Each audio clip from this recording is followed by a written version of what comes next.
So I know that I've been scheduled directly against Jennifer Nagel's last John Locke lecture. So you are listening to me yap puppishly about my favorite video game instead of hearing what I take to be, what I think is probably going to be the most important work of epistemology for about 2 decades. But you can catch up with that online, and I'll try to see if I can't work in some of her ideas into this talk. For those who can't infer my how am I gonna being seen quickly? My exact location in the space of intellectual traditions from that bit of context. I'm an analyst philosopher who's venturing a bit outside of his comfort zone to draw on some elementary evidence about Nietzsche today. Yeah, so I'm going to be talking about the game Elden Ring, produced by the Japanese studio From Software, directed by Hidetaka Miyazaki. Previous work includes the Dark Souls trilogy, Bloodborne, and Sekiro, which I will mention in passing during the talk. It was something of a phenomenon last year. So it won more Game of the Year awards than any previous game by some margin. It garnered more YouTube views in the first 60 days of its release than any previous game by some margin. I believe it got about 3.4 billion, and the previous record holder was GTA 5 about a decade before that with about 1.9 billion. So that's a bit of context about the game. And also, so I've got my traditional scholarly sources, traditional academic sources for this talk, including Nietzsche, Bernard Williams, and Charles Taylor. But I'm also going to be drawing on, throughout the talk, the remarkable ersatz scholarly community around the From Software games. So you'll be seeing them turn up sometimes under amusing names as we go through. Right, so to begin. So my starting point is going to be the idea of, I seem to have disappeared now, the idea of a return to tradition, which is something that we see online, especially Twitter, quite a bit. So we've got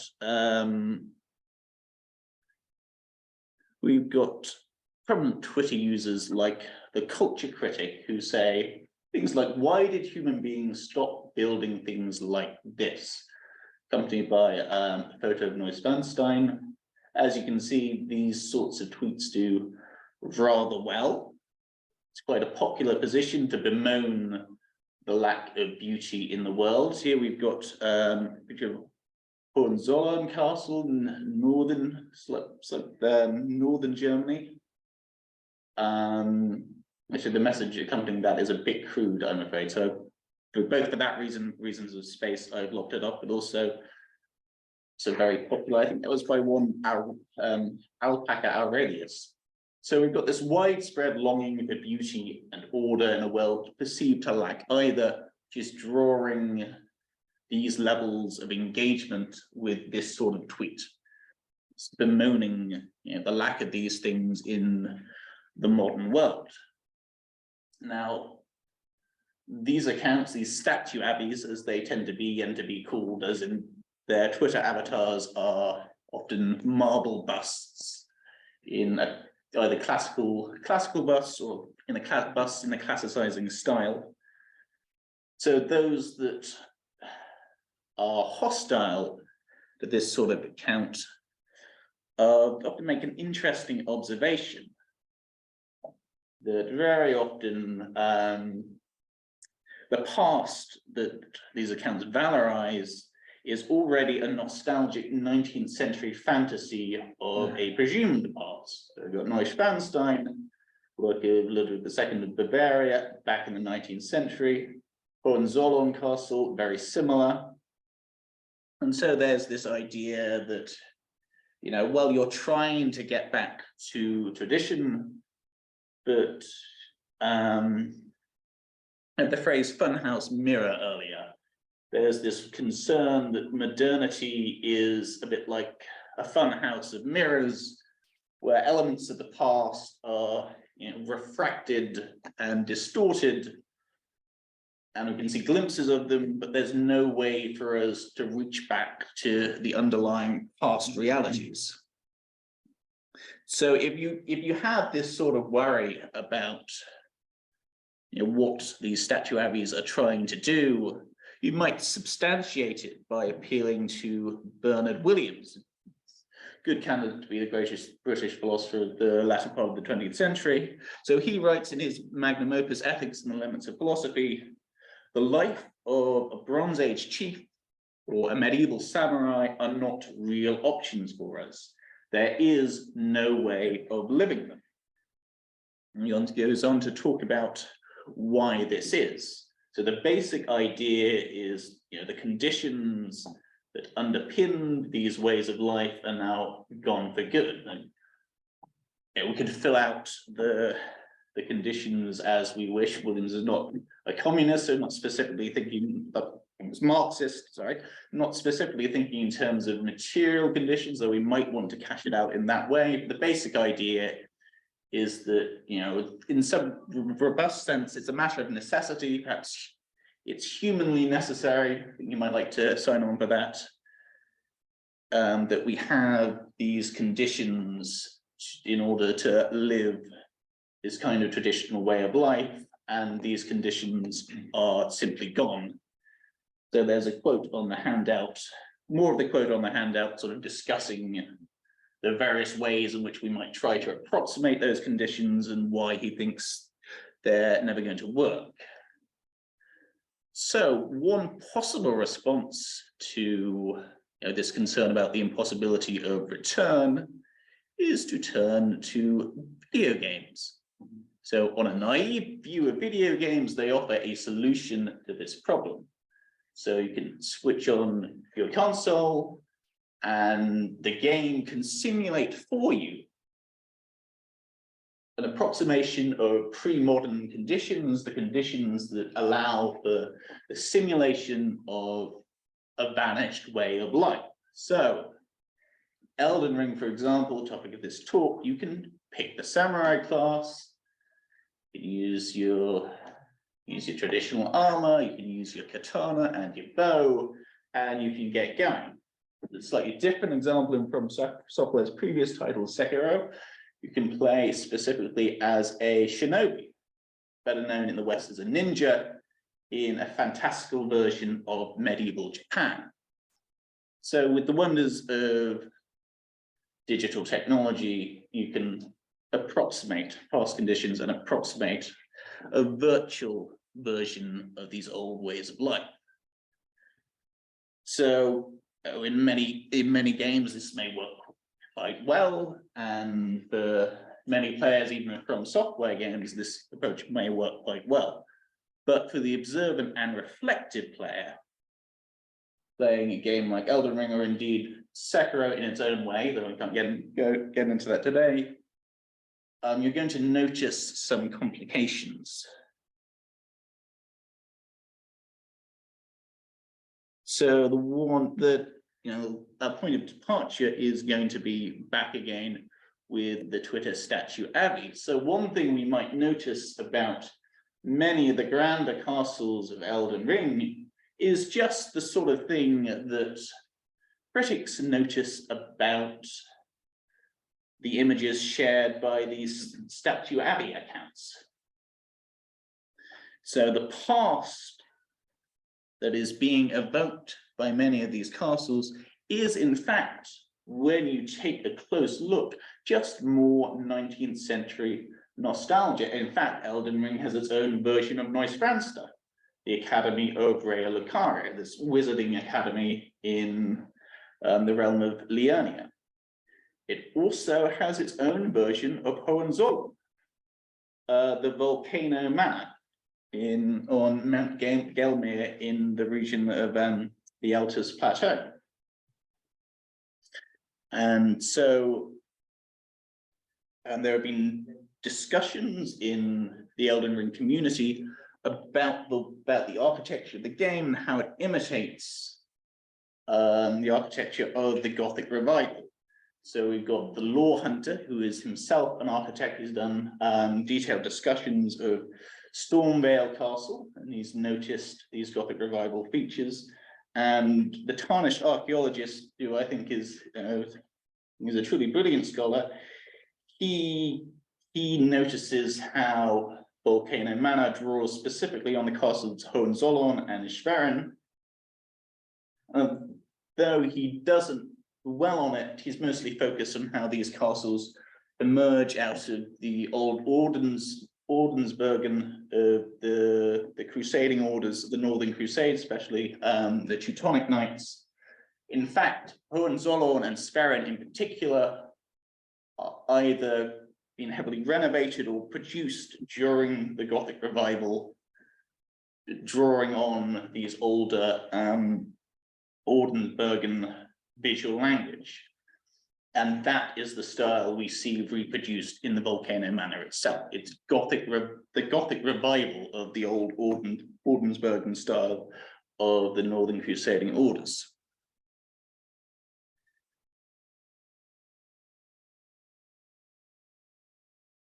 Right, so reflecting on how the game is using its, so again we've got the suggestion that maybe we're still being trapped in a version of the funhouse of modernity's funhouse of mirrors just within the game. So the way the game is communicating this makes essential use of its digital medium. So in the first instance, what's going on is that we're interactively exploring a virtual space. And the way that we reflect on and we observe these patterns, we start to notice the presence of this funhouse of mirrors, the modernity's funhouse of mirrors, is by exploring these virtual spaces for ourselves. So it's because we can check behind the pillars that we can conclude such things as Stormvale Castle is an old castle that has been remodeled in just the sort of way old castles were remodeled during the Gothic revival. So though Schwerin is closer to the Volcano Manor, this is just what happened with Schwerin, which is in fact an old Ordensburgen, but was largely remodeled in the 19th century. Another good example in the same style is Castle Bran, the self-proclaimed castle of Dracula, was remodeled in the early 20th century, I believe, and this Gothic revival Ordensburgen style has been crucial in shaping the way people imagine the castle of Dracula. And I think it's pretty clear that Elden Ring is trying to evoke that in the way that what the Volcano Manor has been designed. So we explore the castles, these castles, with curiosity, which I promise Jennifer Nagel talks about curiosity as the desire to be surprised, which generates important knowledge, and specifically it generates maps of our environment. And she specifically talks about how we use these mapping processes, these cognitively demanding mapping processes, which gives us robust knowledge of the environments we explore. She says, we also do these mapping tasks when playing video games, and Elden Ring is a great example. In order to beat the game, you've got to make loads of these maps about the world and about the various dungeons. But sort of emerging out of these, this exploration to survive, in the case of Elden Ring, you've got exploration to find and beat the boss, move to the next stage of the game. You're making use of your intrinsic curiosity, your desire to explore for its own sake. And it's very natural to extend this curiosity, out of the realms of mere survival or mere game progression and start to notice, you know, the subtle features of the castles.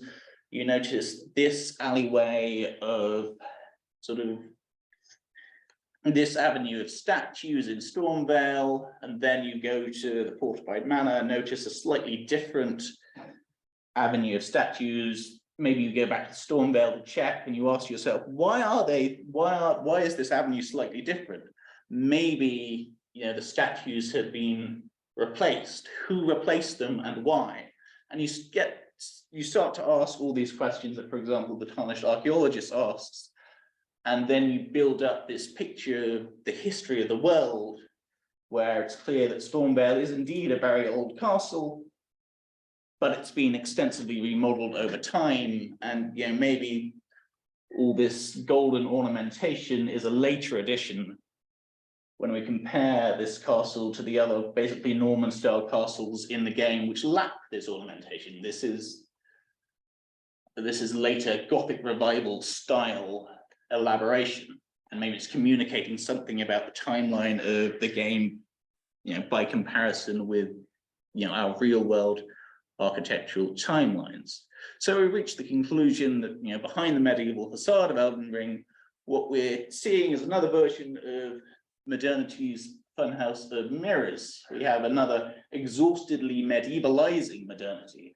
Sometimes this is so in a fairly literal sense, that the tarnished archaeologist argues that this location, the Church of Vows, was sort of built in two stages. Here we have the more refined, older style. A little bit behind that, we've got a cruder, later style of architecture.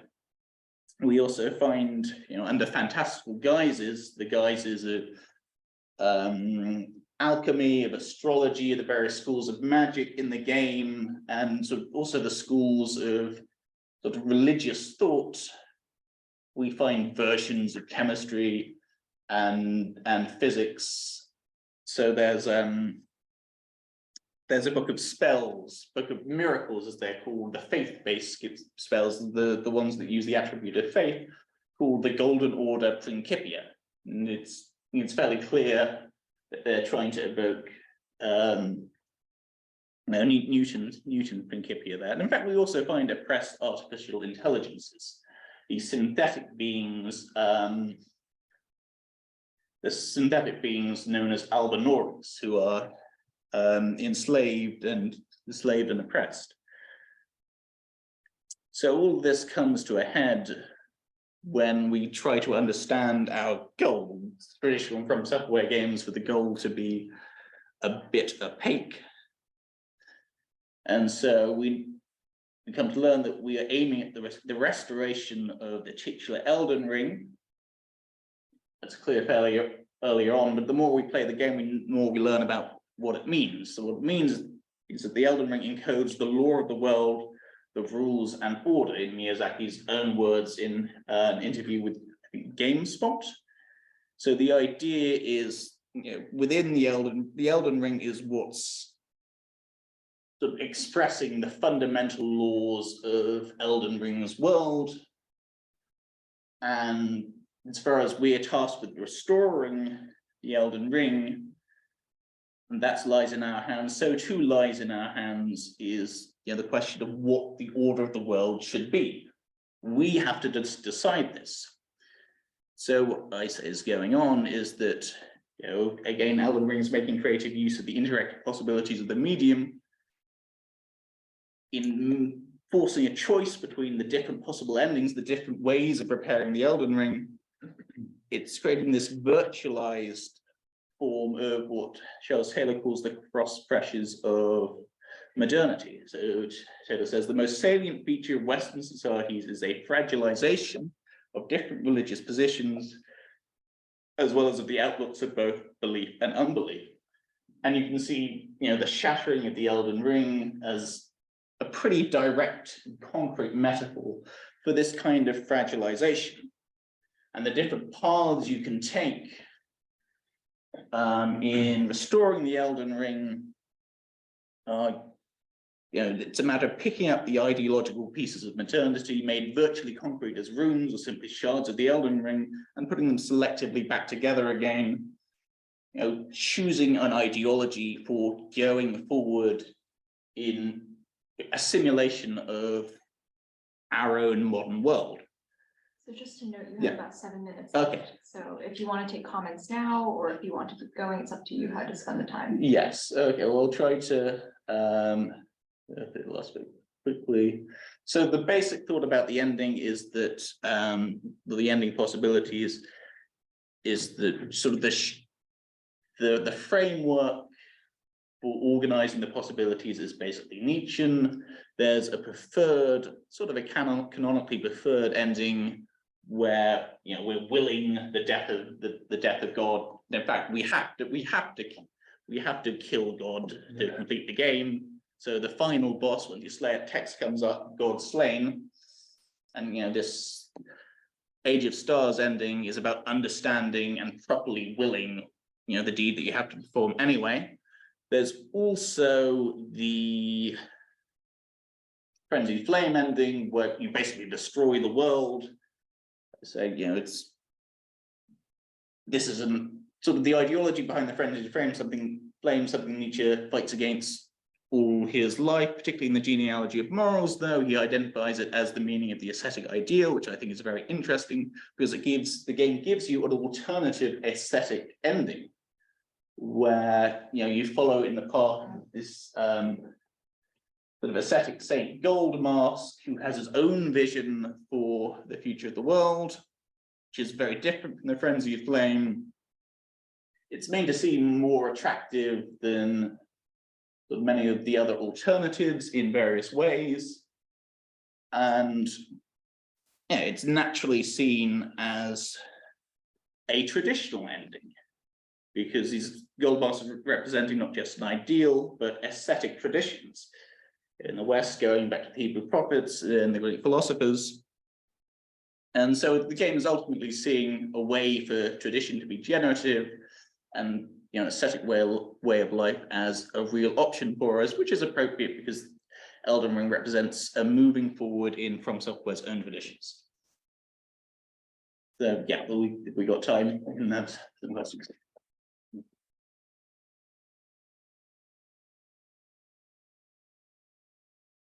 Really, thank you very much for sharing all this. I'm really excited to learn about this game, although I've never played it myself. So so we heard from I think it was Manoj earlier about the history of video games in terms of their gameplay. Yeah. We can also track the history of games in terms of storytelling. And there's eras in game storytelling that parallel the development of literature. Yeah. And there was a postmodern turn in gameplay storytelling in the 2000s. A good example is Metal Gear Solid 2, which had a kind of critique of the ludic entropy that led to the antagonism within the game. Yeah. But this game seems like it's not postmodern. It seems like it's rejecting, or it's literally sort of vying against the cynical entropy or return of this sort of ceaseless struggle with death and despair and all the hardship that comes with playing the game.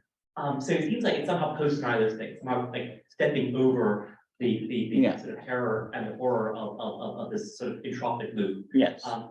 But at the same time, you have to make like a theological decision. So what do you make of this like slaying of God at the end of the game? And what does that tell? Are we slaying like the author of the game? Is that who the God is? Or is it somehow like we're trying to like seize some kind of original novelty by like as it were bringing it into the age of order and the age of the stars? Yeah. So is this some kind of anti-theological vector? And if so, like how do we make sense of that in terms of, is there a moral horizon here, or is it just like are we as it were sort of Nietzschean willing into being a kind of moral order that doesn't have any previous basis? Yeah, so we had the discussion earlier with Flo about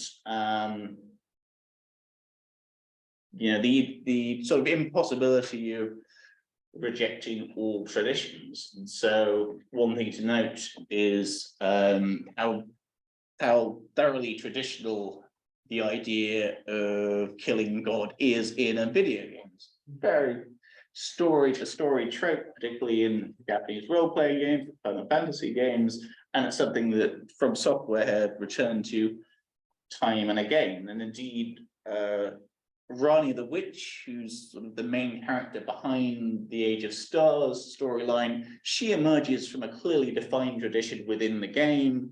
So this Darkmoon Greatsword, which represents From Software's own traditions. They've used a version of this weapon through all their games. It's described as being handed down by the princesses of Caria to their spouses and a long-standing tradition, and it's handed to you by Rani the Witch when you complete her storyline. And so there's definitely a sense in which tradition is inevitable, and what exactly is going on when we finally slay this god is very much up for grabs, and it's not at all difficult to see this god that we have to slay as an idol and an imposter if we choose to. The game definitely leaves that open for interpretation, and it clearly reflects both the difficulties of returning to tradition, but also the difficulties of simply jettisoning tradition completely.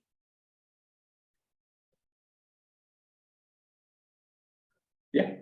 Thank you, Alec. I really enjoyed that, and yeah, definitely some commonalities with my talk, which I'd like to talk to you more about if you're coming to the dinner. Sure. Yeah. Great.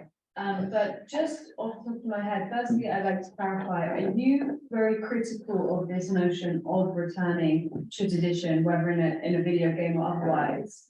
Because that's kind of what I thought at the beginning, but then I was unsure of the game. Maybe you're saying it's an impossibility, but actually games give us hope. And then I wanted to just draw a parallel with something I'm really interested in, which is historical reenactment. Yeah. It's kind of like the embodied version of this in the material world. Yeah. So, I think the lesson to be drawn is that we mustn't be naive about our attempts to draw on traditions, and the formulation that I use is that the thing to do is to aim to move forward in tradition, even if we can't return to it. Returning to it is just a wrong-headed way of looking at things, but we can get a lot of what we want anyway by thinking of ourselves as moving forward within tradition. And in fact, Bernard Williams himself had an interesting thing to say about this, because he's often lumped together with Charles Taylor and Alistair McIntyre. Unfortunately, he says something. Well, his comment was that this initially didn't like this, but then he realized that these three, he and the other two represented three different possible attitudes towards the Catholic tradition. One, you go backwards in it. There was McIntyre. One, you go forwards in it. It's Charles Taylor. And one you rejected entirely.